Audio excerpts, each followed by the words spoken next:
ಇನ್ನು ಜೈಲಿನಲ್ಲಿರುವಂಥ ಕೊಲೆ ಆರೋಪಿ ನಟ ದರ್ಶನ್ ಅವರನ್ನ ಅವರ ತಂಡ ಇವತ್ತು ಭೇಟಿಯಾಗಿದೆ. ವೆರಿ ಇಂಪಾರ್ಟೆಂಟ್ಲಿ ನಟ ಧನ್ವೀರ್ ಕೂಡ ಭೇಟಿಯಾಗಿದ್ದಾರೆ. ಸಾಕಷ್ಟು ದಿನಗಳ ಬಳಿಕ ದರ್ಶನ್ ಅವರನ್ನ ಧನ್ವೀರ್ ಅವರು ಕೂಡ ಭೇಟಿ ಆಗ್ತಾ ಇದ್ದಾರೆ. ಈಗಾಗಲೇ ಸುಪ್ರೀಂ ಕೋರ್ಟ್ನಲ್ಲೂ ಕೂಡ ಅವರ ಅರ್ಜಿ ತಿರಸ್ಕಾರವಾಗಿತ್ತು. ಈ ಹಿನ್ನೆಲೆಯಲ್ಲಿ ಮುಂದಿನ ಕಾರ್ಯತಂತ್ರ ಏನಾಗಿರಬೇಕು, ಜೊತೆಗೆ ಕಾನೂನಾತ್ಮಕ ಹೋರಾಟ ಹೇಗಿರಬೇಕು, ಈ ಎಲ್ಲ ವಿಚಾರಗಳ ಬಗ್ಗೆ ಸಹಜವಾಗಿ ಅವರು ಚರ್ಚೆ ಮಾಡ್ತಾ ಇದ್ದಾರೆ.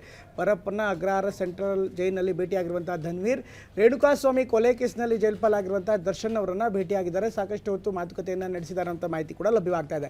ಒಂದು ಕಡೆಗೆ ಸುಪ್ರೀಂ ಕೋರ್ಟ್ನಲ್ಲಿ ಇದೇ ವಿಚಾರಕ್ಕೆ ಸಂಬಂಧಪಟ್ಟಂತೆ ಹೋರಾಟ ಮಾಡೋದಕ್ಕೆ ಎಲ್ಲ ರೀತಿಯಂಥ ಕಾನೂನಿನ ಕಾರಣಗಳನ್ನು ಹುಡುಕ್ತಾ ಇದ್ದಾರೆ. ಆದರೆ ಸುಪ್ರೀಂ ಕೋರ್ಟ್ ಕೂಡ ಈಗ 2 ಬಾರಿ ಅವರ ಅರ್ಜಿಯನ್ನು ತಿರಸ್ಕಾರ ಮಾಡಿತ್ತು.